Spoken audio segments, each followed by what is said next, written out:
Kita akan mengupas tuntas penyebab, akibat, dan solusi untuk mengatasi rasa malas. Sifat malas tentu dapat menyasar siapa saja, kapan saja, dan di mana saja. Tentu sifat yang satu ini lebih banyak merugikan setiap manusia. Berikut 8 cara mengatasi sifat malas tersebut. 1. Temukan sebab akibat. Kedua, stay positif dan atur jadwal. 3. Prioritas dan manajemen waktu. 4. Cari suasana baru dan kerjakan yang mudah terlebih dahulu. 5. Tidak perfeksionis dan sesekali minta bantuan. 6. Isi distraksi dengan rewards atau penghargaan. 7. Perhatikan kebiasaan, pola makan, dan tidur. 8. Olahraga. Pertama, sebab akibat. Ada sebab, ada akibat. Kita akan mulai dengan satu pertanyaan. Apa yang Anda kerjakan sehingga muncul kemalasan itu? Coba kita luangkan waktu untuk mengetahui faktor yang memicu rasa malas Anda. Tertekan, lelah, kewalahan, atau bahkan takut mungkin saja menjadi dalang di balik rendahnya motivasi Anda untuk beraktivitas. Anda bisa memulai proses tersebut dengan mencatat aktivitas harian yang Anda lakukan, setidaknya selama 1 minggu. Saya ulangi, setidaknya selama 1 minggu.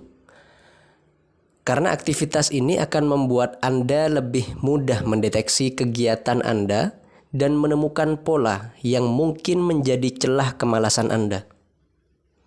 Apabila rasa malas muncul karena rasa lelah, maka beristirahatlah sejenak dan fokuskan diri untuk rileks. Dan jika penyebabnya adalah kewalahan karena terlalu banyaknya tugas, ada baiknya Anda berhenti sesaat guna mengatur prioritas Anda dan mengatasinya satu per satu.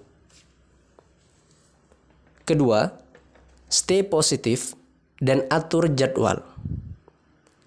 Berpikirlah positif agar kembali bersemangat. Pikiran negatif adalah musuh besar yang harus kita perangi. Mulailah berpikir positif dengan menyemangati diri bahwa Anda dapat menyelesaikan suatu tugas atau pekerjaan hari ini juga. Jangan menunda-nunda pekerjaan yang bisa Anda kerjakan. Bila Anda tidak memulainya, tidak akan ada yang selesai. Berikutnya juga dapat dilakukan pengaturan jadwal untuk rutinitas harian Anda. Biasakan diri untuk membuat catatan agar Anda bisa lebih disiplin dan terorganisir. Bila perlu, berikan batas waktu atau deadline pada diri sendiri dalam menyelesaikan suatu pekerjaan. Tidak hanya terbatas pada rutinitas di sekolah atau di kantor atau dimanapun, tapi juga aktivitas pribadi. Contohnya, waktu yang Anda habiskan untuk makan atau menelusuri sosial media berapa lama? Ya, jadi harus diberikan tenggat waktu dan lain-lainnya. Yang ketiga, prioritas dan manajemen waktu. Jika harus menyelesaikan banyak pekerjaan, Anda baiknya menyusun prioritas dan membagi waktu dengan seksama. Buatlah daftar tugas yang perlu Anda kerjakan, lalu perkirakan waktu yang sekiranya akan Anda habiskan dalam masing-masing tugas tersebut. Anda dapat mengerjakan tugas yang ringan dengan waktu paling singkat terlebih dahulu. Saya ulangi.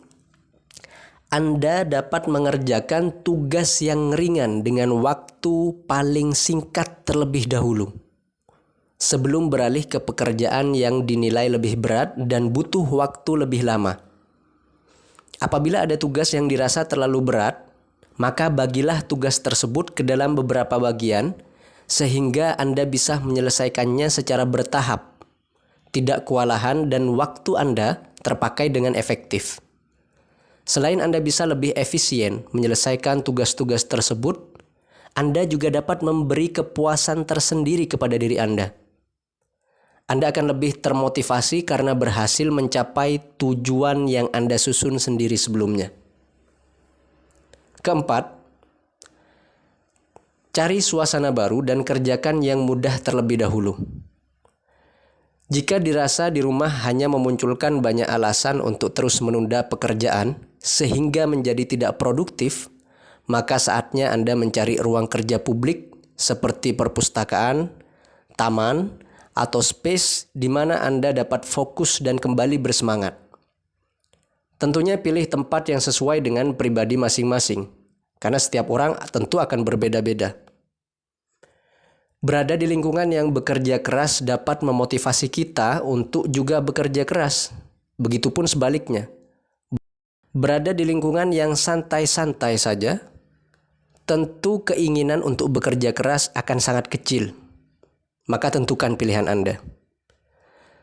Secara berkala, mengubah profil layout tempat kerja atau kantor atau di rumah atau di kamar dan dimanapun. Kemudian buat daftar pekerjaan yang lebih mudah untuk dilakukan saat mulai mengerjakan sesuatu. Mengerjakan pekerjaan yang sulit tentu akan memakan waktu dan pikiran lebih lama. Hal ini akan membuat Anda lelah setelah melakukan satu pekerjaan. Dengan mengerjakan pekerjaan yang mudah, Anda akan bisa mengontrol mood bekerja agar konsisten. Tugas yang telah diselesaikan sebelumnya akan meningkatkan motivasi untuk menyelesaikan seluruh daftar tugas yang telah dibuat. 5. Tidak perfeksionis dan meminta bantuan tidak apa-apa. Jangan terjebak dalam ilusi kesempurnaan. Menjadi perfeksionis memang sering diperlukan untuk membuat pekerjaan sebagus mungkin hasilnya. Namun ingat, perfeksionisme bisa menyebabkan orang menjadi terlalu kritis terhadap diri mereka sendiri dan bahkan orang lain, sehingga menyebabkan peningkatan depresi dan kecemasan yang berakibat pada kemalasan. Ingat, bahwa tidak akan pernah ada pekerjaan yang betul-betul sempurna. Dan dengan kesalahan-kesalahan dalam pekerjaan justru akan membuat Anda jadi belajar. Banyak orang yang beranggapan bahwa meminta bantuan adalah tanda kelemahan. Tetapi ingat, tidak meminta bantuan bisa berpeluang gagal semakin besar. Apalagi jika kita belum menguasai pekerjaan tersebut. Meminta bantuan kepada yang lebih berilmu atau berpengalaman meningkatkan peluang Anda untuk lebih cepat menyelesaikan pekerjaan yang belum Anda ketahui. Tentu terhubung dengan orang-orang yang lebih ahli yang Anda percaya juga jadi cara menghilangkan rasa malas yang bisa meningkatkan motivasi dan semangat. 6. Isi distraksi dengan rewards atau penghargaan. Kita semua pasti memiliki kebiasaan yang kita lakukan ketika kita tidak ingin melakukan suatu tugas. Nah, distraksi tersebut bisa berupa berselancar di media sosial, ngopi, atau menekuni hobi. Cari dan saringlah cara untuk membuat kegiatan ini lebih sulit untuk diakses. Carilah tempat yang tenang untuk bekerja, atau Anda bisa menjadikan kegiatan distraksi menjadi rewards saat suatu pekerjaan sudah selesai nantinya. 7. Perhatikan pola tidur dan makan.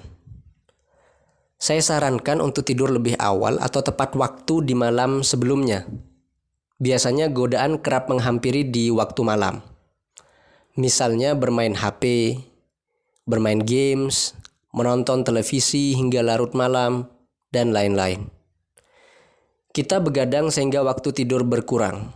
Akibatnya kualitas tubuh saat bangun menjadi kurang. Karena kita tidak memiliki waktu cukup untuk mengembalikan energi tubuh di malam hari. Oleh karena itu, pastikan untuk istirahat yang cukup. Dengan tidur setidaknya 6-8 jam di malam hari agar tubuh bugar keesokan harinya.